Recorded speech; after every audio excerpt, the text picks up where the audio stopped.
Le besoin d'amour et d'attention est quelque chose de tout à fait naturel chez un enfant, qui doit aussi se sentir en sécurité auprès de ses parents et de sa famille en général.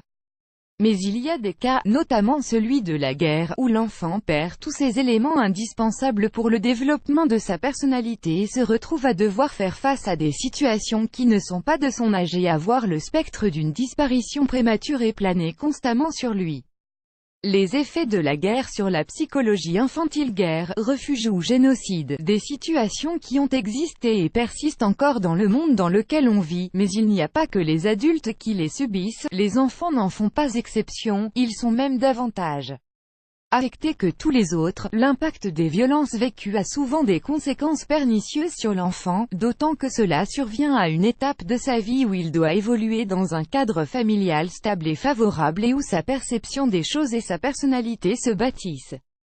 Parmi les effets les plus notables de ce type d'expérience, il y a la génération de ce qu'on appelle un stress post-traumatique, et il s'agit d'une anxiété qui se manifeste par une tendance systématique de l'individu à revivre les événements à l'origine de ces traumatismes à travers des hallucinations, des cauchemars et à essayer constamment d'éviter tout ce qui pourrait lui rappeler les événements en question. Et bien que plus fragiles, les enfants sont à la fois les plus touchés par ce genre de troubles et les plus enclins à les surmonter voire à en guérir définitivement s'ils sont bien accompagnés. Ad Choice et Advertising in Red. Invented by Sad Choice et Advertising in Red. Invented by TEADS. Une femme qui a préservé bien des vies de la destruction. L'Holocauste a été sans conteste l'une des périodes les plus violentes, cruelles et dévastatrices de l'histoire humaine. Néanmoins, dans cet océan de ténèbres nourri par la haine et la douleur, il y avait ce qu'on pouvait appeler des anges venus secourir ceux qui en avaient le plus besoin, des êtres inoffensifs victimes de la sauvagerie nazie. Irena Sendler, une infirmière polonaise, faisait partie de ces anges qu'on appelle aussi les justes. Elle a fait l'impossible pour sauver la vie de plus de 2500 enfants juifs, qui ont été malgré tout comptés parmi les innombrables victimes de l'Holocauste.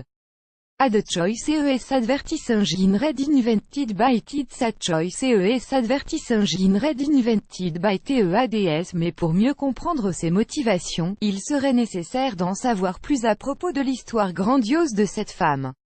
Irena est née le 15 février de l'année 1910 à Varsovie, en Pologne.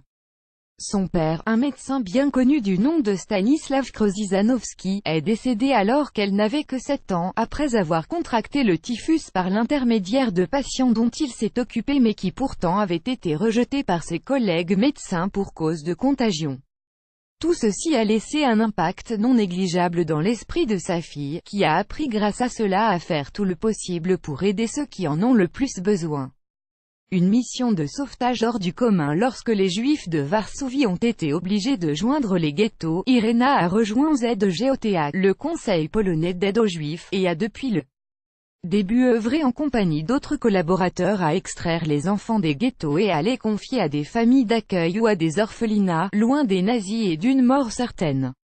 Irena a absolument tout mis en œuvre pour faire sortir ces enfants de là où ils étaient. Elle les cachait dans des ambulances où on transportait déjà des blessés, dans des cartons, dans des sacs poubelles et même dans des cercueils, en droguant parfois les enfants pour faire croire qu'ils étaient morts ou fait en sorte qu'ils s'endorment afin qu'ils ne se fassent pas gagner ni par la peur ni par le désespoir.